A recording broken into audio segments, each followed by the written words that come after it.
On va maintenant aborder les questions que vous nous avez posées, que vous avez posées à nos intervenants ici et là. Première constatation, vous êtes un certain nombre à vouloir élargir la thématique de la fragilité à d'autres religions que le christianisme. L'une des questions sur cette thématique est: y a-t-il des études sur la fragilité perçue par d'autres croyances comme l'islam et le judaïsme?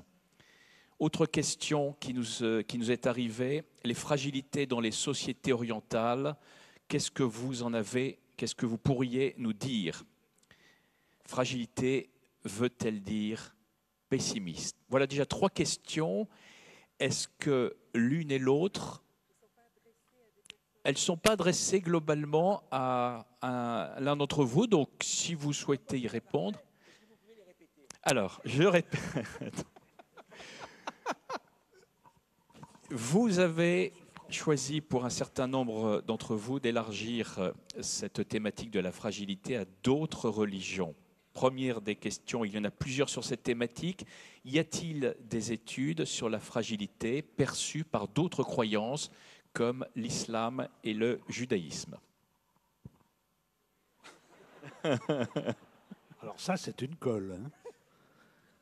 Est-ce que j'ai parlé, moi, de la fragilité d'un point de vue strictement chrétien? Ça a été peut-être perçu un peu comme ça. Peut-être comme ça, oui, mais ça, c'est dû à mon éducation. Mais ma culture sur les autres religions étant nettement insuffisante, je ne me hasarderai pas à répondre à cette question. Puisque j'ai parlé de l'imposture journalistique dans mon topo, je ne veux pas franchir cette ligne rouge-là. Voilà.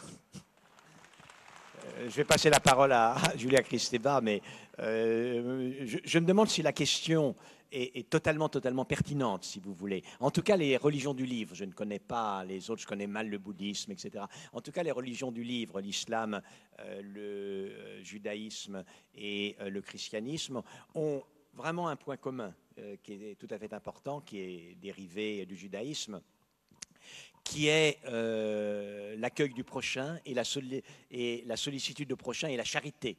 La charité est un élément qui est totalement commun. Et la charité, d'une certaine manière, c'est une réponse commune à des personnes en situation de fragilité. Et c'est typiquement, cela rentre dans le cadre de ce que j'ai dit, l'accueil de la personne en situation de fragilité, de telle sorte que la qualité de cet accueil lui permette de pleinement profiter de ce qu'elle est, malgré sa sensibilité particulière, sa situation de fragilité. Ça, c'est commun à toutes les religions du livre. Oui, moi je pense que c'est une très bonne question, même si on n'est pas outillé pour lui répondre. Moi j'ai essayé de l'approfondir un peu, mais je n'ai rien trouvé dans l'islam, sans doute parce que je n'ai pas bien cherché. Par contre, dès la Bible, en effet, il y a cette tonalité de l'être humain comme ayant des défauts, des fragilités, souffrant d'exclusion, et que cette situation mérite qu'on s'en occupe, mérite le respect, et même ça révèle le divin. Le rencontre avec cette personne, qu'il soit un étranger ou un malade ou quelqu'un qui est en situation de souffrance, mérite considération, solidarité et même élection. Alors, le problème est de savoir est-ce que tout cela n'a pas été d'abord beaucoup plus pris en compte, accentué et médité par le christianisme, premièrement, et deuxièmement, est-ce que cela renvoie à la question, je pense oui, de la fragilité au sens général, où vous avez ici le traité, est-ce que ça renvoie à la question du handicap?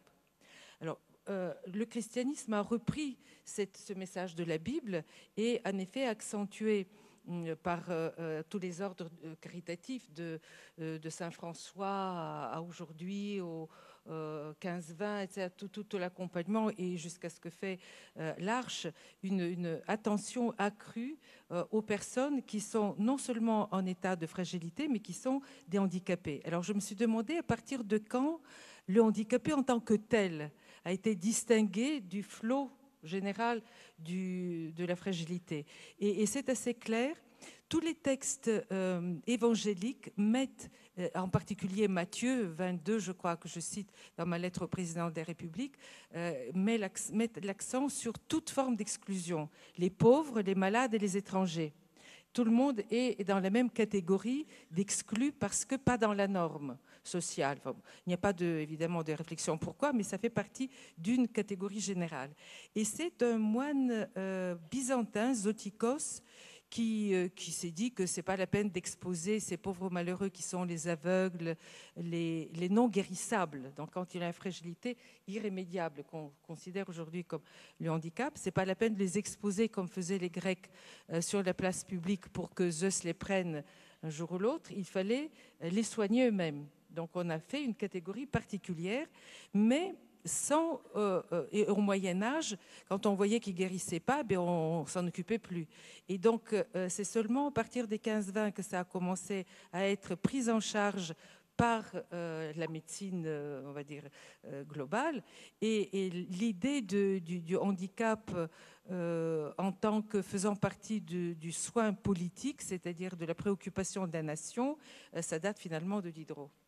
Et pendant ce temps, les ordres caritatifs ont continué à s'en occuper en dehors des hôpitaux et en faisant peu à peu entrer cela dans le soin hospitalier.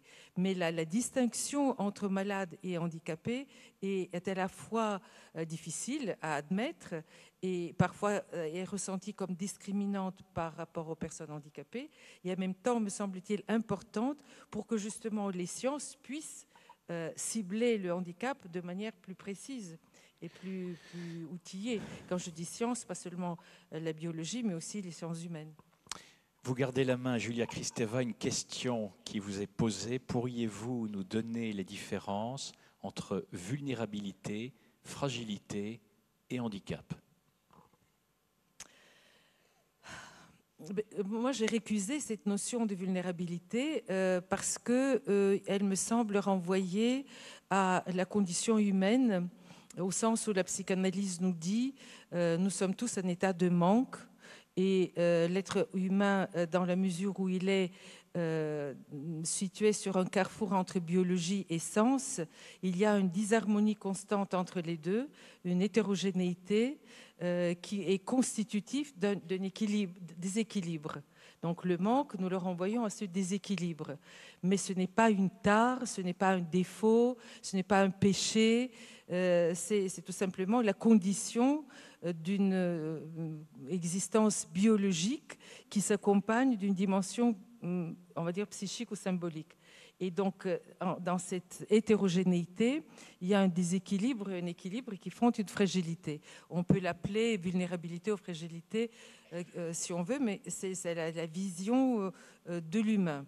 Alors, le handicap est à ce moment-là, dans la nomenclature internationale, à traiter à travers les catégories de sensoriel, moteur, psychique, mental. Je n'oublie peut-être, il me semble qu'il y avait 5. Mais dans mon esprit, ces catégories sont simplement des points de départ et dans ma philosophie, il n'y a que des singularités, d'où mon idée d'entendre le handicap à partir de ce que les sciences peuvent nous dire, mais surtout à partir de la personne et ses capacités de communication avec autrui que vous avez repris, Axel. Peut-être un point sur, je l'ai dit rapidement, mais peut-être un point sur fragilité et handicap. Là, pour le coup, les termes sont vraiment différents. Je veux dire par là qu'il est certain que le handicap est plus fréquemment, on parle de personnes en situation de handicap. Mais ce que l'on entend habituellement lorsqu'il y a une fondation internationale du handicap, un conseil du handicap, ce sont des personnes qui, pour telle ou telle raison, très souvent de raisons de nature, ça peut être l'âge également, se trouvent dans un état tel qu'elles sont fréquemment, elles sont en tant que telles en situation de handicap. Et il s'agit évidemment de leur créer un environnement et de les prendre en charge, de les accompagner pour qu'elles arrivent à surmonter cela. La fragilité elle-même n'est qu'une potentialité. Une personne fragile n'est en danger que dès lors qu'elle est agressée par ce à quoi elle est fragile. D'ailleurs, la fragilité n'est pas un handicap. La fragilité nous est totalement commune. C'est quelque chose qui est tout à fait important. Et donc, il convient bien de séparer l'une et l'autre notion. C'est plus compliqué, je suis d'accord avec vous, entre vulnérabilité et fragilité.